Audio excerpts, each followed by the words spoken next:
નમસ્કાર મિત્રો, વિડીયોમાં તમારું સ્વાગત છે। સૌથી મોટા સમાચાર આપણને મળી રહ્યા છે। નેત્રંગ ખાતે ચેતરભાઈ વસાવા ફરી એકવાર ચર્ચામાં આવ્યા છે। શું છે સમગ્ર મામલો? વિડીયોને છેલ્લે સુધી જોજો અને ચેનલ પર નવા હો તો ચેનલને સબસ્ક્રાઈબ કરવાનું બિલકુલ ભૂલતા નહીં। મિત્રો, ચેતરભાઈ વસાવાને તો બધા લોકો ઓળખે છે અને ખૂબ ફેમસ છે આદિવાસી સમાજની અને અન્ય સમાજ પણ એમને ખૂબ સપોર્ટ કરે છે। મિત્રો, વાત કરવામાં આવે તો હાલમાં યોજાયેલી 2024ની લોકસભાની ચૂંટણી લડ્યા હતા ભરૂચ સીટ પર। આમ આદમી તરફથી ભરૂચ સીટ પર લડ્યા હતા અને બહુ ઓછી લીડથી હાર્યા પણ હતા।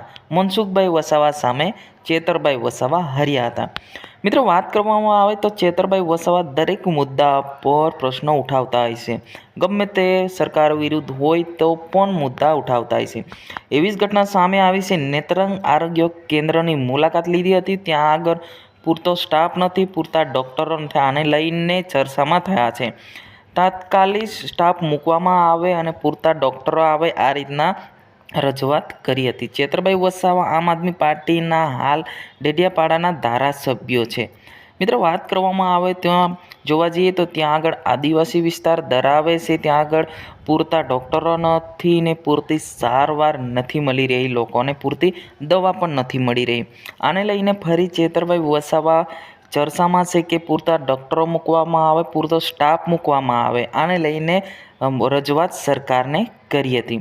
જ્યાં મિત્રો વાત કરવામાં આવે તો આમ આદમી પાર્ટીના ધારાસભ્ય ચેતરભાઈ વસાવા હાલમાં ખૂબ ચર્ચામાં છે। મિત્રો, વાત કરવામાં આવે તો ચેતરભાઈ વસાવાને ખૂબ લોકો પ્રેમ આપે છે, ફૂલ સપોર્ટ આપે છે।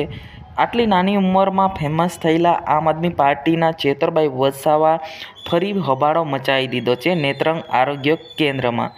મિત્રો, ખરેખર કે પૂરતા ડૉક્ટરો નથી, પૂરતો સ્ટાફ નથી, પૂરતી સારવાર નથી મળતી, એમ્બ્યુલન્સ નથી, આ રીતના રજૂઆત કરવામાં આવી હતી। મિત્રો, આ હતા આજના સમાચાર। આપણે મળીશું નેક્સ્ટ વિડીયોની અંદર।